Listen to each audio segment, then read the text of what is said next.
At the beginning of 1945, the Allied forces entered territories where the Nazi custody system was still active. The first reports described complexes with overcrowded barracks, unremoved corpses, and documents showing executions carried out just hours earlier.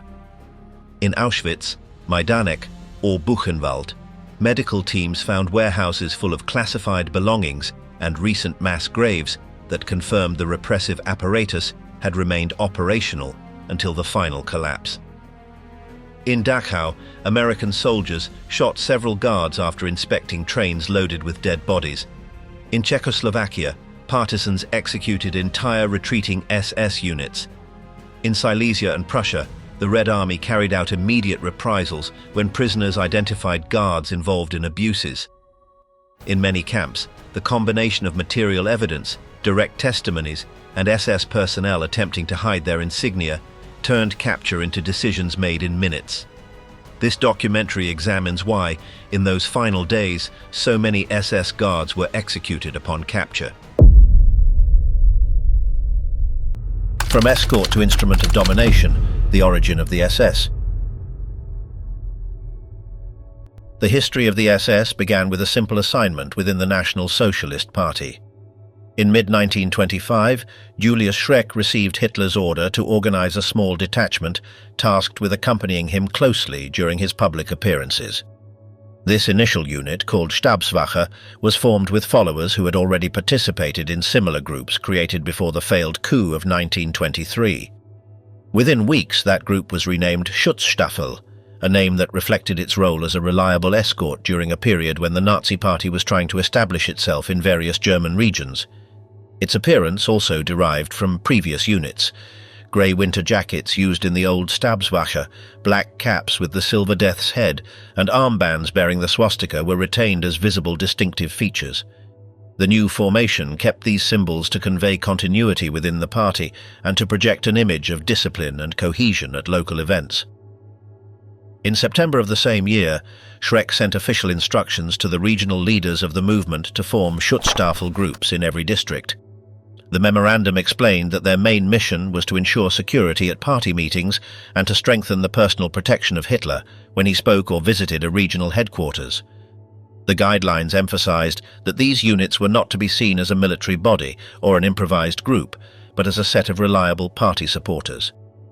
It was stressed that the SS had to consist of men capable of protecting party assemblies from agitators and defending the movement against external provocateurs.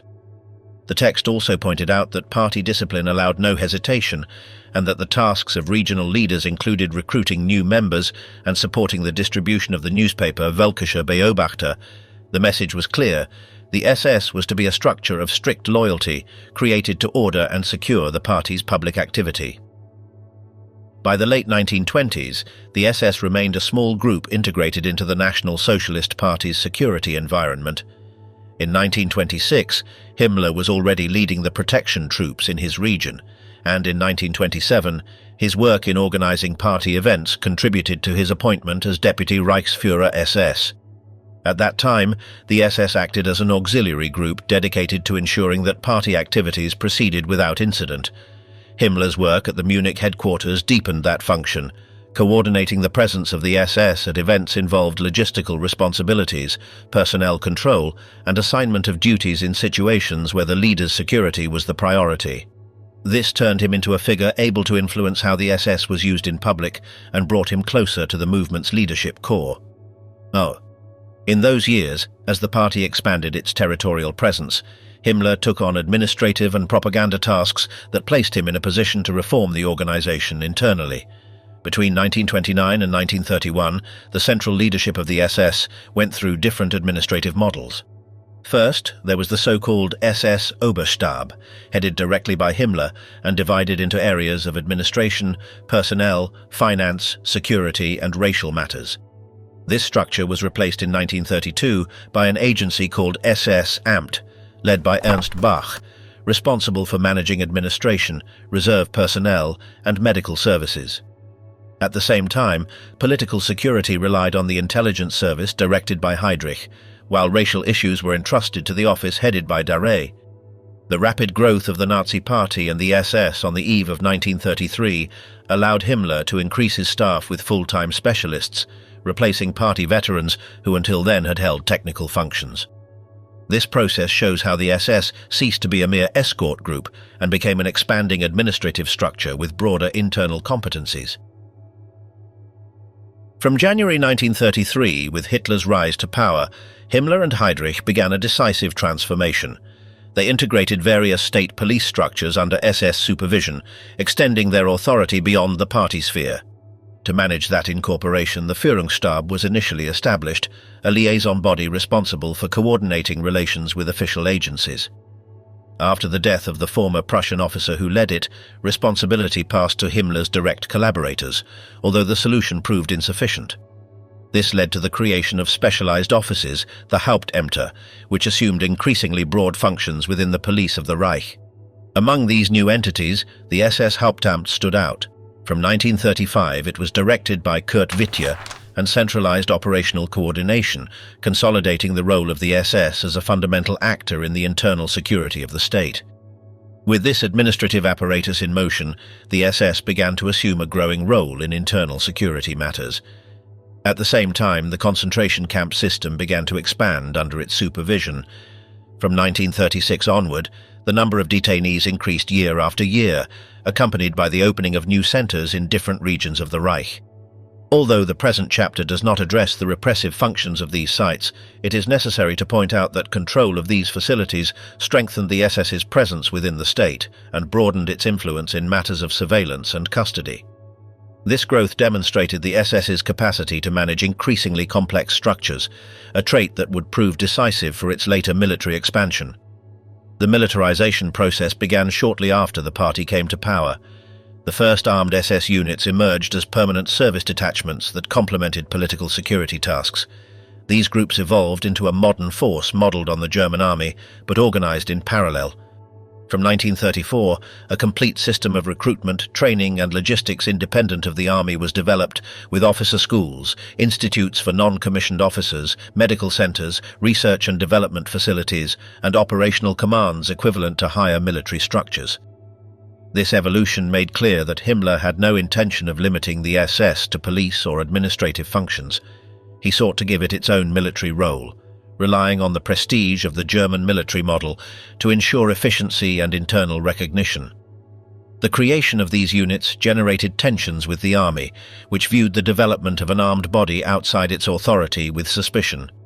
Some military leaders believed the SS was merely playing at soldiers, but the organization pressed ahead with its plan. Himmler's objective was not to displace the army, but to build a force that combined political loyalty with regular training, capable of taking part in protection tasks, rapid deployment, and operations linked to territorial expansion plans. By the end of the decade, these units already included regiments formed by personnel trained specifically under internal SS standards, such as the Deutschland and Germania regiments, as well as the Leibstandarte formed around Hitler's personal protection. Officer training within this new corps followed patterns inspired by the traditional German system, though with adaptations.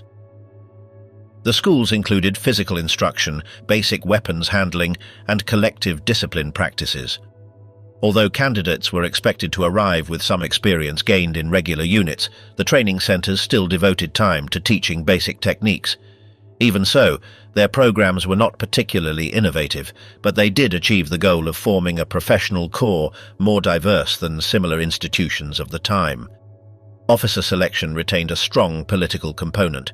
Many decisions were made on the basis of commitment to the party and personal connections, so that some officers held their posts more because of their political activity than because of their training. In the early armed SS units, known as Special Purpose Troops, considerable emphasis was placed on physical training and the strengthening of camaraderie. Sports activities among officers, non-commissioned officers and enlisted men sought to make everyone feel part of the same group. This atmosphere contrasted with the formal rigidity of the army, since in these barracks it was common for doors and lockers to remain unlocked and for personnel to share common areas with a higher degree of trust. This allowed discipline to be sustained on collective habits rather than on excessively marked hierarchies. Military development continued with the creation in 1936 of the Inspectorate of Special Purpose Troops, headed by Paul Hauser. There, the evolution of these units was overseen, and the scattered detachments were brought together under a regulated structure. By the end of the decade, these forces were organized into regiments capable of assuming broader functions, representing a step toward consolidating their presence within the Reich's military framework. All these elements would become the foundation of the future Waffen-SS, which in 1939 was formally recognized as the military branch of the SS. The creation of the Waffen-SS marked the end of the process described in this chapter. What had begun as a small group that served as an escort at party events had been transformed into an organization with its own structure, state presence, independent administrative apparatus, and autonomous military force. This growth was not limited to increasing the number of members. It also involved defining an internal doctrine based on rigid discipline, extensive training, and absolute loyalty to the leader. The combination of administrative apparatus, internal control of the movement, presence in state security tasks, and development of armed units defined the profile of the SS just before the outbreak of war. Violence, armament and conduct, the real profile of the Waffen-SS. From the very first days of the war, the Waffen-SS became associated with a pattern of extreme violence and behavior that contrasted with that of the regular army. In Poland, even though they did not yet form complete divisions, their regiments were sent to the sectors where the strongest resistance was expected.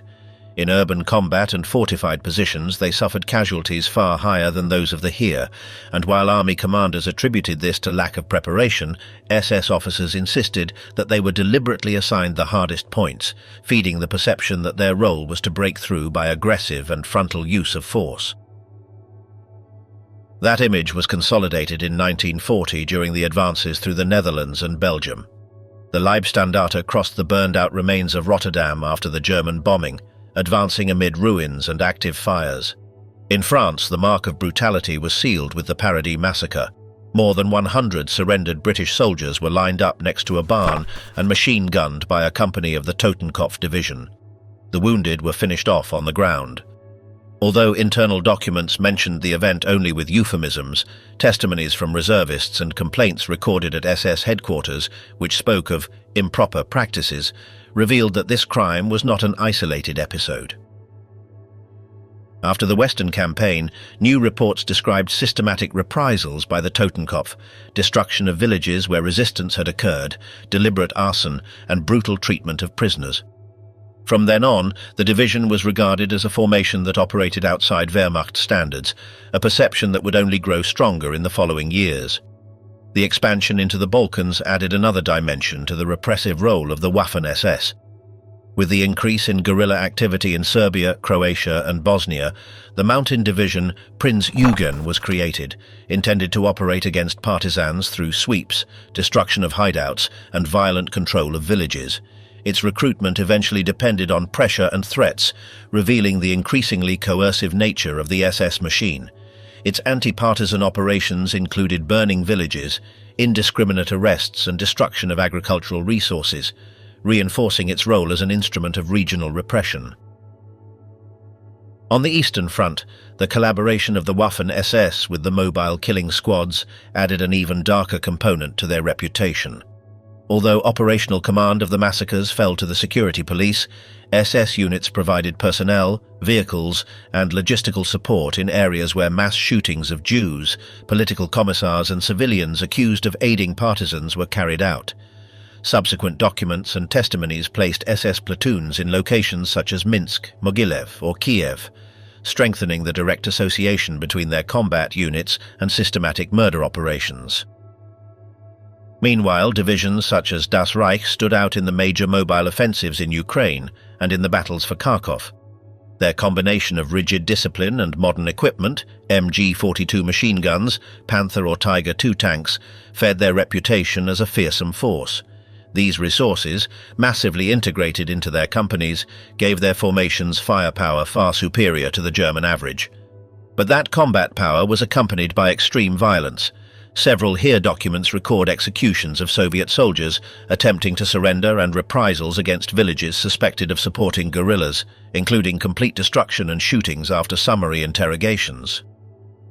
In Italy and France, especially from 1943 onward, examples reappeared of collective punishments and shootings of civilians in areas where guerrillas or resistance groups operated. The Das Reich, during its movement toward Normandy in 1944, added new episodes of reprisals that reinforced the image of a force that sought to dominate through terror without separating combat from punishment. The Nuremberg documents completed this picture. The Waffen-SS, as an organization, had collaborated with the extermination apparatus in transfers, guarding, and logistical support. Their conduct in combat, marked by the tendency to fight to the bitter end and surrender only as a last resort, was linked to a documented record of massacres, executions of prisoners, and destruction of entire populations. Divisions such as Totenkopf and Das Reich became symbols of that pattern, a combination of tactical aggressiveness, first-rate armament, and direct participation in war crimes that characterized their actions on all fronts. No prisoners, the real reasons for the executions. During the winter of 1944, many Allied soldiers already understood that facing units bearing SS insignia was not the same as capturing any other German troops. Intelligence reports and news from the front spoke of executions of prisoners, razed villages, and a way of fighting in which surrender did not guarantee survival. In the documents later compiled for the trials, it was noted that several Waffen-SS divisions had left a trail of shootings of disarmed enemy soldiers and murders of civilians in various areas of Western Europe, and that these precedents circulated among the Allied units that would later engage in combat during the Ardennes offensive. In that context came the order for the offensive the Germans called Autumn Mist. 3 days before the attack began, Hitler gathered his generals and made clear what he expected from the Waffen-SS formations that were to lead the breakthrough. In that speech, he insisted that those units had to sow fear and panic and show no mercy either to enemy combatants, prisoners of war, or the civilian population. For the 1st SS Panzer Division, Leibstandarte Adolf Hitler, which was to spearhead one of the attack axes, that message fitted a practice it already knew from other fronts: the deliberate use of terror to intimidate the adversary and reinforce its own image as a relentless troop. Within that division, an armoured battle group was formed under the command of Obersturmbannführer Joachim Peiper, a 29-year-old officer who had come from Hitler's personal escort and who had distinguished himself by his harshness. In previous years, he had commanded units involved in war crimes, and among his own men circulated the phrase he liked to repeat about the advantages of a bad reputation. A bad reputation has its commitments. For him, maintaining that reputation meant continuing to resort to terror methods, and his subordinates knew they were expected to act with a violence that crossed the usual boundaries of conventional warfare. On the 17th of December of 1944, elements of Peiper's combat group intercepted a group of American soldiers near the Baugnies crossroads, a short distance from Malmedy. They were artillerymen and support troops who had been surprised by the German advance and ended up surrounded. They were disarmed and led to an open field, where they were kept grouped together under the watch of SS guards patrolling the area.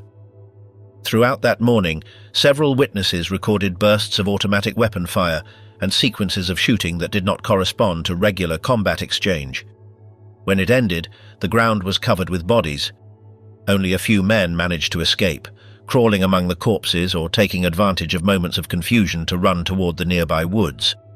The survivors were later picked up by other American units and taken to the rear. Their accounts agreed on the basic details. They had been captured, lined up in an open field, and shot while already unarmed. Those testimonies quickly moved up from local command to higher headquarters, and within hours, Army intelligence services spread the news that American prisoners had been massacred by the SS in Belgium. Part of the information reached the press, and the next day headlines appeared speaking of German tanks opening fire on 150 unarmed Americans, or Nazis massacring captives on Belgian soil. Both military and civilian newspapers devoted entire columns to describing the slaughter and emphasizing that among the dead were wounded men who were already out of combat. The impact on the morale of the units still fighting in the Ardennes was immediate. In internal dispatches and letters, some officers described how the news had provoked a mixture of rage and fear in the ranks. The repeated message was simple. If they fell prisoner to the Waffen-SS, they could expect a similar end. In later reports, one American officer acknowledged that information about the massacre had become one of our best weapons because it fueled his men's determination to resist and at the same time softened any scruples when dealing with captured SS personnel. In that atmosphere, the line separating war by the rules from a war of reprisals began to blur. From that moment on, some commanders started issuing verbal instructions that left less room for accepting surrenders from units with a record of brutality. In sectors where combat was especially chaotic, several later reports recorded incidents in which SS prisoners did not always reach the collection centers, and campaign testimonies revealed that many soldiers justified such actions as a direct consequence of the climate created by the massacre. Open parenthesis, close parenthesis. The German offensive in the Ardennes also helped harden perceptions of what was at stake.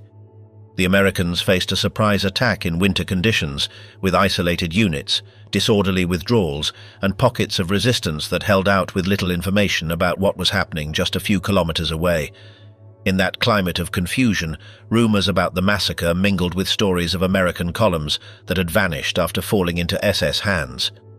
Division and corps commanders received requests for clarification on how to treat prisoners from certain enemy formations, and some responded with verbal instructions that allowed leeway for harsh actions on the ground, provided they were not recorded in writing.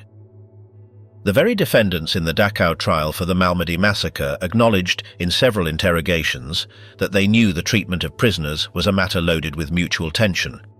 When prosecutors asked why they thought the Americans were so determined to press charges for that specific crime, some replied that in their view, the Allied side had also carried out executions of German prisoners in comparable situations.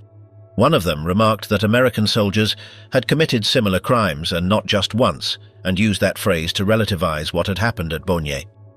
Those statements were recorded in the trial files and forced Allied investigators to review their own archives for allegations of mistreatment of SS prisoners. Later files show that there were indeed internal investigations into episodes in which American soldiers may have executed Germans after the latter had surrendered.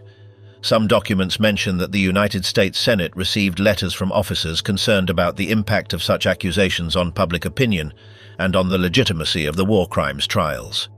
In some of those letters, it is admitted that, in the heat of battle, understandable reactions occurred after news spread that unarmed comrades had been killed, and it is acknowledged that commanders had difficulty imposing strict discipline in that environment. In that climate, some post-combat testimonies speak of decisions made in seconds. Several veterans described situations in which a group of Germans emerged from the trees with hands raised, and the men on the front line shouted at one another about whether to accept the surrender or open fire immediately. The presence of Waffen-SS insignia on uniforms or helmets, or the suspicion that they might belong to units with a history of executing prisoners, weighed heavily in those decisions. In more than one case, the accounts mention that soldiers chose to shoot without giving any chance to surrender when they believed they recognized SS markings on the enemy's clothing. Some studies point out that the executions of German prisoners were not limited to a single episode or a single division, but occurred at various points on the Western Front, almost always linked to prior news of massacres committed by the SS. Thus, the murder of Canadians near Caen had triggered similar reprisals months earlier in that sector, and reports about Malmedy sparked comparable reactions in the Ardennes. The idea of reprisal served as the connecting thread. Once it was taken for granted that the SS shot their own prisoners, many Allied combatants considered themselves legitimized to respond in the same way under certain circumstances. Within this framework, the gap between written orders and the reality at the front became very evident. On paper, Allied commands repeatedly stressed the obligation to respect the Geneva Convention and reminded everyone that executing prisoners of war was a crime.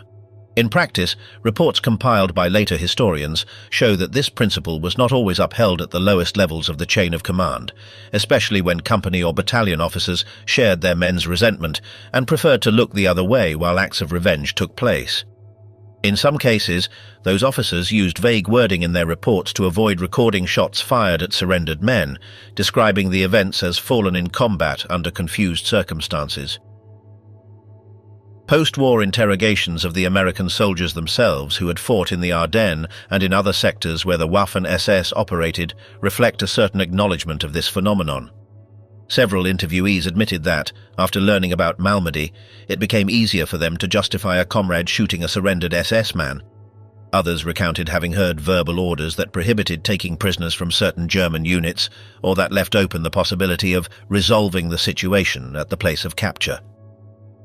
At the same time, many of them emphasized that they did not consider such actions normal or desirable, but rather a specific reaction to the reputation carried by SS units and to the feeling that, at that point, the war had left behind the usual norms. In later analyses of the entire Ardennes campaign, some military historians concluded that, after Malmedy, the confrontation between the Waffen-SS and American forces approached a small-scale war of extermination, in which the concept of quarter practically disappeared in certain engagements. The prior reputation of the SS, Hitler's orders to use terror as a weapon, and the news of the prisoner massacre at Bognez formed a web that placed soldiers on both sides in a logic of revenge and fear. From that perspective, the executions of captured SS men that occurred in the following weeks appear as a direct result of that combination of background factors and the immediate experience of combat in one of the harshest moments of the war on the Western Front.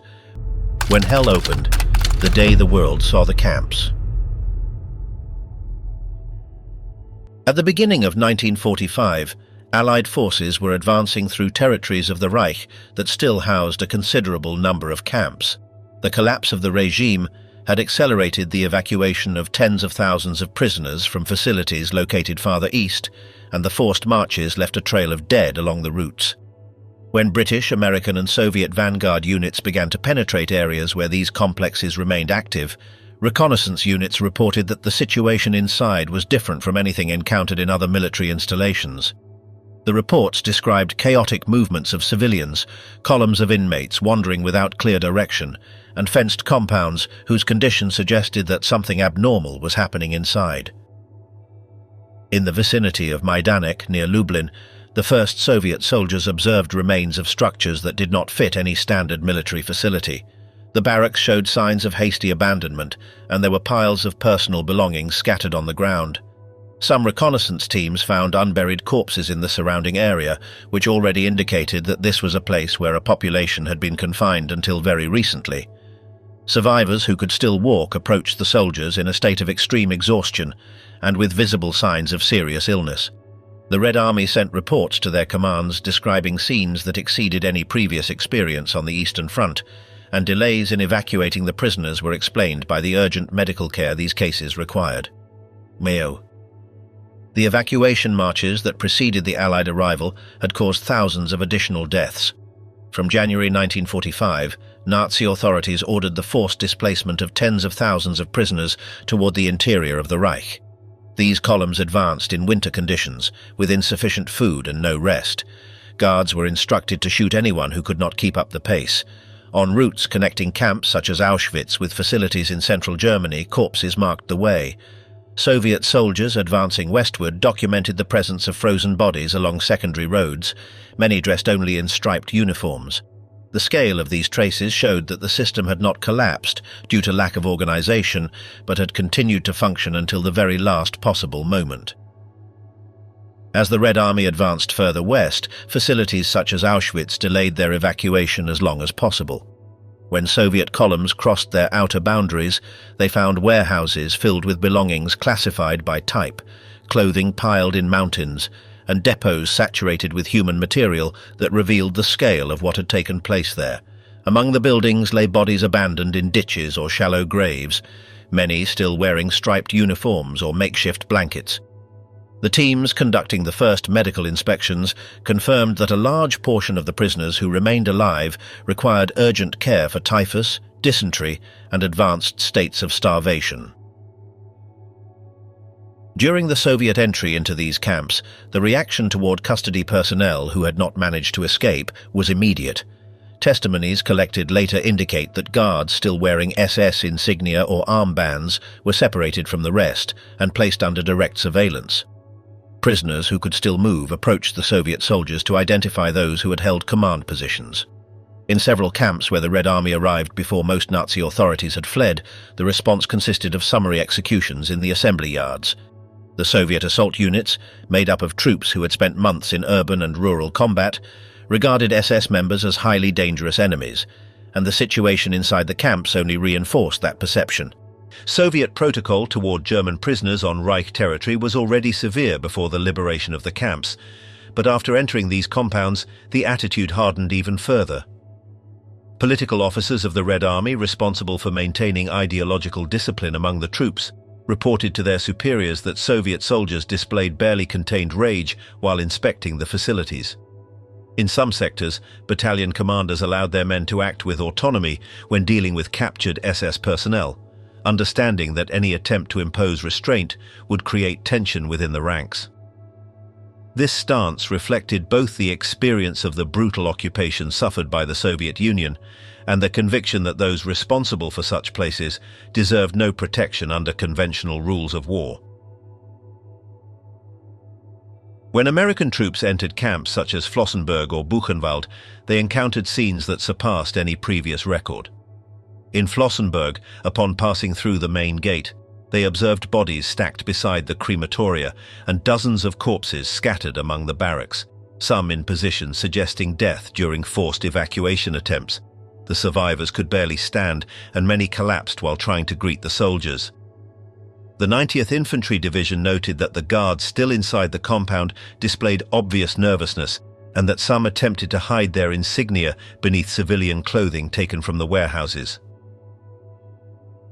In Buchenwald, although part of the staff had managed to flee hours earlier, some guards remained and tried to blend in among the inmates to avoid identification. The prisoners themselves recognized them and pointed out their roles in the camp's internal hierarchy, forcing the soldiers to separate them from the rest. The identification of those responsible in both locations generated an atmosphere of extreme tension. As soon as survivors pointed out individuals involved in prior abuses or executions, American soldiers removed them from the group. And in areas near the camp entrances, multiple testimonies agree that gunshots were heard shortly afterward. As the companies advanced through the yards, they continued to find bodies of men wearing remnants of black uniforms or shirts that revealed the runes on the collar. In Dachau, the situation was even more extreme. As American forces approached the compound, they saw trains parked just outside the complex. The cars were filled with bodies in various states of decomposition. The doors had been locked and secured from the outside, and in some cases prisoners had died while trying to escape by tearing off boards and pounding on the metal. Soldiers of the 45th Division, upon opening those cars, encountered scenes that provoked nausea and uncontrolled reactions among some troops.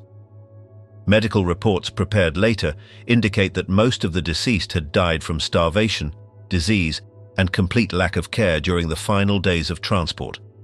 Following that discovery, the companies that advanced toward Dachau's main gate saw a group of SS guards attempting to form a line in front of the prisoners who had remained in the camp. Many of them had thrown down their weapons and raised their hands, expecting to be taken prisoner according to the rules. However, several American soldiers who had just inspected the train cars confronted the SS and began shooting at them in an act of immediate reaction. The contradictory reports collected after the episode offer varying counts of the dead, but they agree that the trigger was the direct sight of the bodies in the trains and the immediate identification of the guards with that horror. American officers who investigated the incident weeks later acknowledged in internal testimonies that discipline had momentarily broken down. Some soldiers explained that the visual impact had been too intense to maintain professional composure. In the following days, the chain of command issued directives reminding troops of the obligation to respect the treatment of prisoners, although several internal documents reveal that these orders were not always followed when dealing with SS personnel identified as directly responsible for what had been found in the camps. The liberation operation of Bergen-Belsen by the British 11th Armoured Division produced one of the most thoroughly documented episodes by doctors and officers. Upon entering the camp, the British encountered a situation they described as chaotic and devastating. The barracks were so overcrowded that bodies lay in the corridors, and hygiene was practically non-existent.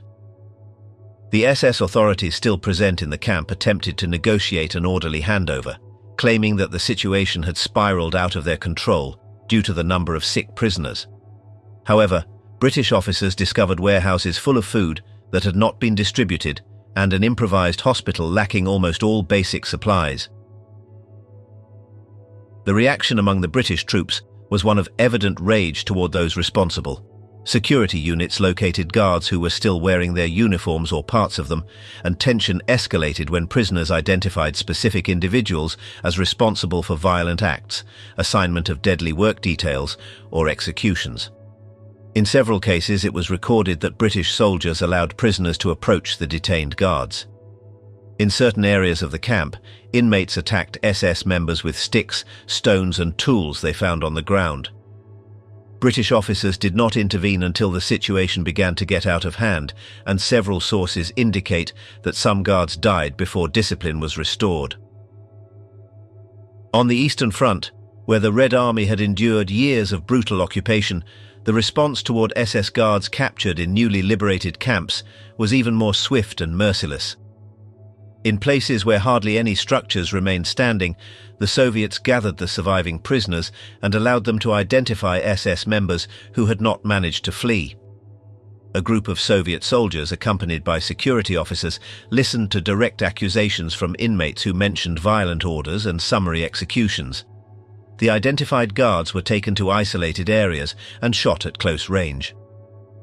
The Soviet records that document these events are brief, but they confirm that these were immediate actions linked to the condition in which the camps were found. In some sectors, the Soviets discovered mass graves that had not yet been fully covered. Excavations revealed piles of unidentified bodies, many of them women and children who had died in the days immediately before the army's arrival. The presence of these remains provoked reactions of extreme harshness toward any SS member found inside or near the camp. Internal NKVD reports mention that the chain of command regarded the guards as irreconcilable enemies, which explained the speed with which these punishments were carried out. The interaction between liberating soldiers and prisoners in camps such as Mauthausen followed a similar pattern. There, when United States forces entered, they encountered prisoners who were extremely weakened, many of them unable to stand. The soldiers accompanying the medics inspected the facilities and found records of very recent executions. On the quarry stairs, the emblematic site of forced labor, they found fresh bodies of inmates who had died in the last few days. When SS guards attempted to surrender claiming they had no part in those deaths, prisoners approached the soldiers to contradict them and explain who had given the orders. Tension reached a point where American soldiers had to separate the prisoners to prevent mass lynchings, but in several cases they were unable to stop assaults that ended in deaths. In smaller facilities, often used as subcamps or extensions of larger centers, the Allies encountered equally extreme conditions: barracks packed with the sick, bodies that had not been removed, and signs of hasty evacuations carried out only days earlier. The guards who remained in these places usually surrendered with obvious nervousness, aware that their presence aroused deep distrust among the liberating troops. In some of these compounds, tension manifested itself in spontaneous outbreaks of violence between prisoners and guards, forcing Allied officers to intervene to prevent greater loss of control. The physical remains found in the camps reinforced this entire reaction. Near the crematoria, soldiers saw ovens overflowing with ashes and piles of bones sorted for disposal. In administrative buildings, records of punishments, shootings, and transport orders were discovered. The presence of facilities with fresh bloodstains in some complexes particularly shocked the Allied medical teams, who concluded that executions had been carried out even in the hours immediately before the troops arrived. The Allied medical personnel accompanying the combat units meticulously documented the sanitary condition of the survivors. The reports described severe clinical pictures: advanced malnutrition, epidemic typhus, tuberculosis, chronic dysentery, and untreated infected wounds. In several camps, More than half of the liberated prisoners died in the following weeks despite medical efforts due to the irreversible deterioration of their bodies. This reality reinforced the perception that the system had functioned as a mechanism of progressive extermination, keeping prisoners in conditions designed to cause their gradual death. The photographs and film footage taken by combat camera teams and war correspondents became documentary evidence of what was found. The images showed skeletal prisoners, piles of unburied corpses, and structures whose purpose was evident from their design. These materials were distributed among Allied troops and later used in official reports, strengthening the conviction that the direct perpetrators of those places deserved treatment different from that given to other German prisoners of war. The advance through the camps around Germany, Austria and Poland made it clear that liberation did not consist solely of opening the compounds and evacuating the prisoners, but also of confronting the immediate consequences of what had happened there. The executions of SS guards, the lynchings of those identified by the prisoners as responsible, and the spontaneous fury that erupted upon seeing piles of unburied bodies were all part of the same reaction to the direct impact of the horror. The soldiers who entered these camps documented the scene using the terms employed in official reports, noting the scale of the physical and human devastation they had encountered and recording the effect this had on the decisions taken in those first hours, in an environment where military discipline was subjected to a tension unlike anything they had experienced elsewhere on the front. Hunted without mercy, the end of the men in black. In the final months of the war, the collapse of the Nazi regime was reflected with brutal clarity in the fate of its most feared men. Members of the SS, identifiable by their black uniforms and the blood group tattoos on their left arms, became immediate targets. That mark, which for years had symbolized belonging and power, now condemned them. From the streets of Berlin to the villages of Austria and Bavaria, people knew how to recognize those signs. Wehrmacht units, Allied forces, and the civilian population all shared the same reaction. There was no compassion for those who bore those insignia. Many quickly understood what it meant to be captured with that symbol still visible. In the last weeks of April 1945, as Allied troops drew near, thousands of Waffen-SS men tried to erase every trace of their identity. Some cut the skin with improvised knives, others applied fire or acid to erase the tattoo.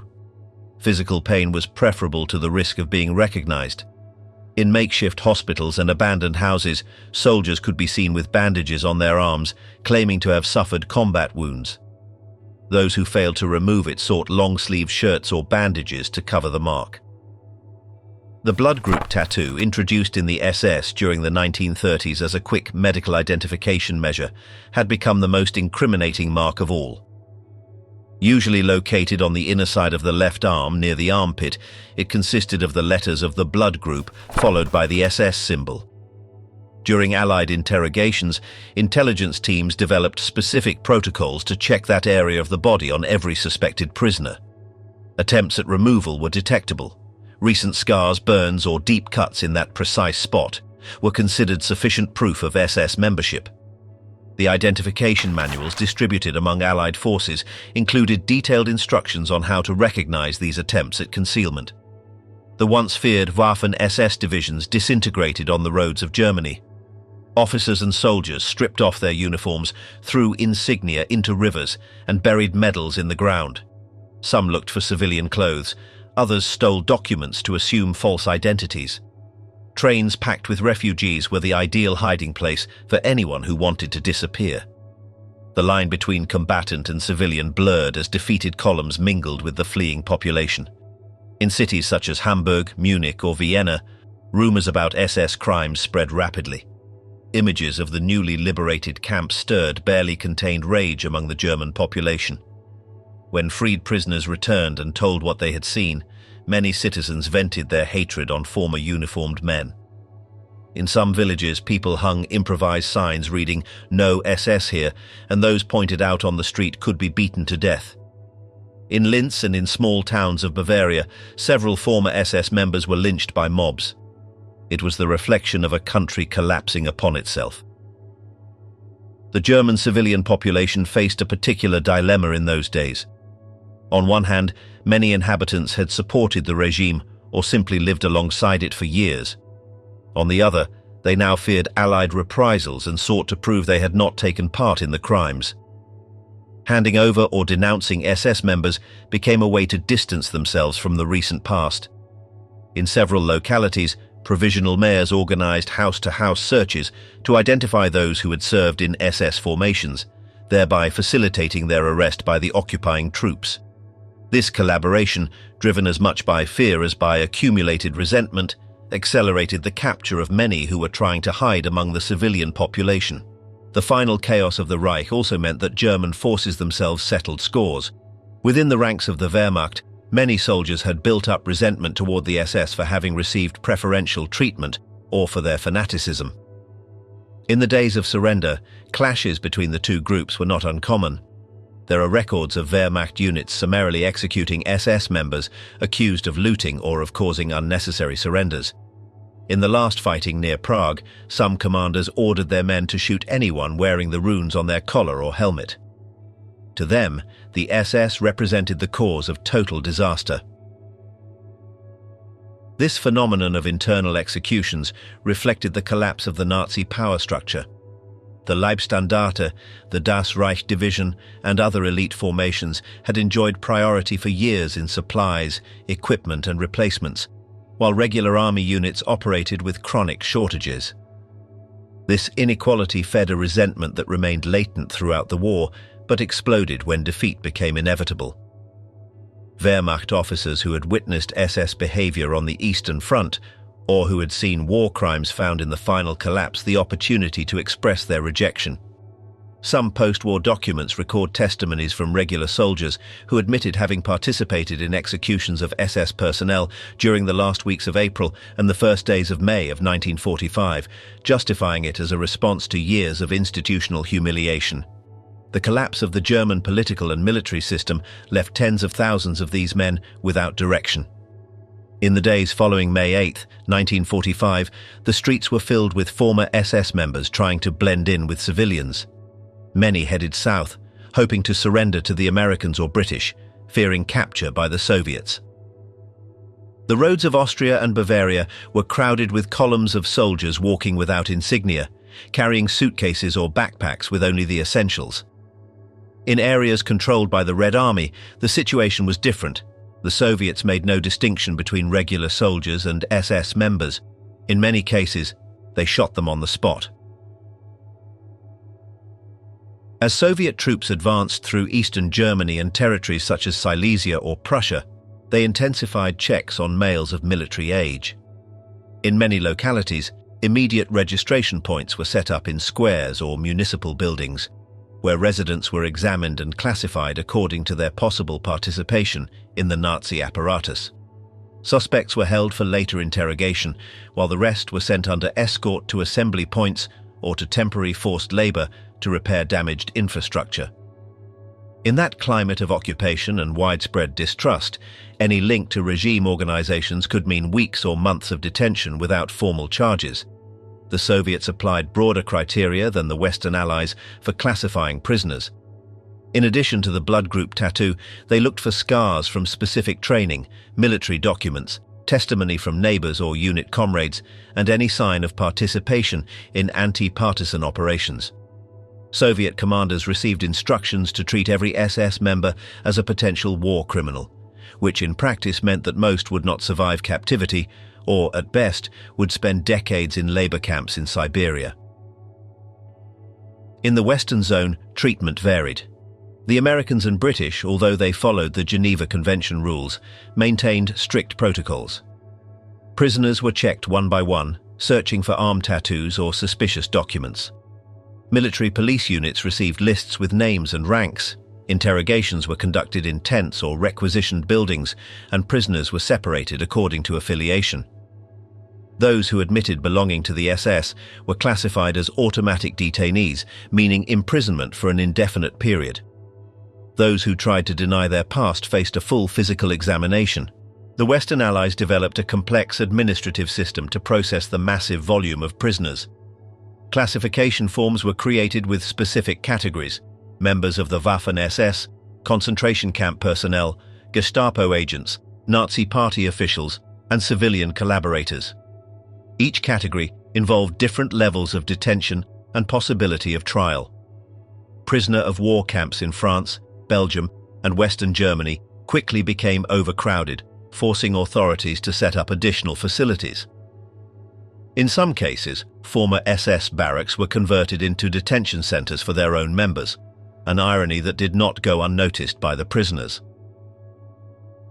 In the camps administered by the Allies, the presence of former SS members created an atmosphere charged with suspicion. To prevent conflicts, many commanders chose to separate them from the rest of the detainees and subject them to stricter controls. Even so, tensions did not disappear. Some groups of prisoners, especially those from occupied territories, reacted with hostility as soon as they identified someone linked to the Nazi repressive apparatus. These incidents forced authorities to strengthen internal surveillance and reorganize certain areas of the compounds, no longer because of open violent outbreaks, but because of the constant fear that forced coexistence could lead to score settling that would be difficult to contain. Interrogations revealed constant attempts to distort the past. Many prisoners resorted to altered documents, invented biographies, or incomplete accounts that sought to minimize their role within the regime. Allied interpreters easily detected contradictions, and intelligence officers began to identify patterns in the stories repeated from one detainee to another.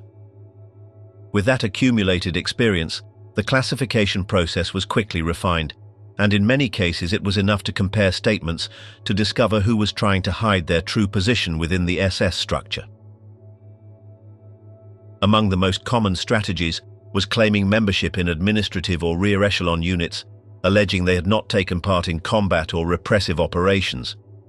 Others tried to argue that they had been forcibly recruited in the last months of the war, when the SS accepted less selective enlistments to offset losses. Interrogators developed techniques to verify these claims. They asked for specific details about training, names of superiors, barracks locations, and deployment dates. Inconsistencies in these details revealed lies. Captured regime archives, especially those found in the SS central offices in Berlin and Munich, allowed the Allies to cross-check many of these statements with official records. As the weeks passed, the identification process became systematic. The Allied authorities created lists of suspects and classification forms. Screening centers were established where prisoners were examined and registered. Those who belonged to the SS, the Gestapo, or the SD were sent to special detention camps. The purpose was to distinguish between simple conscripts and members involved in crimes. However, the magnitude of the German collapse made any control difficult. Millions of people were moving across the country, and thousands managed to evade screening. The use of false identities became common. Many adopted the names of relatives or used documents found on corpses. Others took refuge in monasteries or sought help in rural areas where no one asked questions. In the chaos of the post-war period, a convincing story was enough to go unnoticed. Some former officers took manual labor jobs, living under invented names. Others moved to regions controlled by the Western Allies, where the initial disorder facilitated anonymity. In Austria, the border with Italy and Switzerland became an escape route. Through the Alps, several groups of former SS members managed to cross with the help of smugglers or old party contacts. In some cases, organized routes were used to get people out of the country, although in 1945 they were still improvised. The British and Americans documented the existence of aid networks among former regime members. Later investigations found correspondence, names and addresses proving that many fugitives had received protection from sympathizers. These escape networks, which would later become known as rat lines, operated discreetly but with a certain degree of efficiency. Some involved Catholic priests who provided temporary shelter in monasteries, as well as false documents that allowed fugitives to pose as war refugees. The International Red Cross, unknowingly in many cases, issued travel documents to individuals presenting false identities. The ports of Genoa and Barcelona became departure points toward Latin America, especially Argentina, where several former SS members found refuge in the following years. The collapse of the Reich also left many SS men at the mercy of the civilian population. In destroyed villages, they were seen trying to trade food or take shelter on farms. German families, fearing reprisals, avoided giving them shelter. In several cities, civilians organized their own night patrols and handed suspects over to Allied troops. In other cases, vengeance was direct.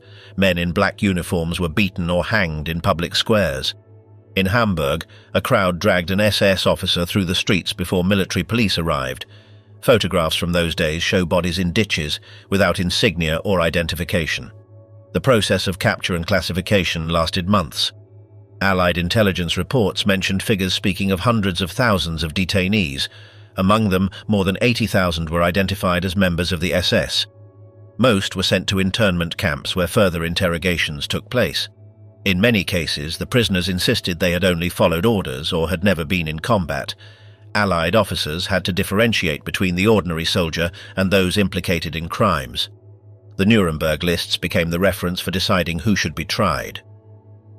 Extrajudicial executions, however, did not disappear immediately. In the first months after the surrender, incidents were recorded in several places where guards or SS members were shot without prior trial. Testimonies from American and British soldiers collected by historians agree that emotions were still running high. Some claimed that SS prisoners were too dangerous to be kept alive. In Bavaria and Austria, summary shootings were reported in rural areas where commanders preferred to avoid transfers. These executions, though unofficial, reflected the atmosphere of revenge that dominated Europe in 1945. Partisans also played a significant role in hunting SS members. In Italy, France and the Balkans, resistance groups that had fought for years against the German occupation executed dozens of captured SS in the weeks following the surrender. In some regions, these settling of scores took place with the tacit knowledge of Allied authorities, who preferred not to intervene in local conflicts. Yugoslav partisans, especially active in Slovenia and Croatia, were responsible for mass executions of collaborators and German soldiers, including numerous members of the Prince Eugen division who were trying to withdraw toward Austria. In the Soviet zone, the fate was even harsher. Prisoners were transported by train to camps in Poland or Russia. Conditions were brutal: hunger, disease, and exhausting work shifts. Few returned. Soviet documents speak of tens of thousands of former SS members who died in captivity. In the eyes of Stalin's regime, those men were collectively responsible for the suffering caused by the war. None deserved mercy. The Soviet camp system, known as the Gulag, absorbed thousands of German prisoners classified as war criminals. SS members received the worst assignments: coal mines in the Arctic, railway construction in Siberia, and logging under extreme conditions. The mortality rate among these prisoners exceeded 50% in the first years of captivity. Those who survived and eventually returned to Germany in the 1950s brought with them accounts of the treatment they received, although many chose silence to avoid being associated once again with their past in the SS. Meanwhile, in the West, the trials began. The Allied authorities selected the main leaders to be tried in Nuremberg, but the vast majority of SS members faced only minor proceedings or were simply detained for months. In the following years, many were released without charges due to the impossibility of proving their direct involvement. Some returned to civilian life, changing their names and erasing every trace of their past. Others integrated into the new Germany, where silence about those years became a way of survival.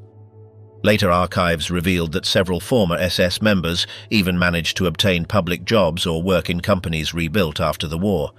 In the chaos of the post-war period, the main goal of the occupying powers was to stabilize the country, not to hunt down every single individual. However, the memory of those days did not disappear. In every village, someone remembered who had worn the black uniform or who had tried to hide the tattoo on their arm. Thus ended the history of the organization that had been the symbol of the regime's power. Its members, recognizable by their markings, uniforms, and notoriety, became fugitives in their own country. Some were executed in the streets, others spent years in camps, and a few managed to escape and rebuild their lives under false names. Germany's defeat meant not only the end of the Reich, but also the gradual disappearance of those who had been its most feared guard.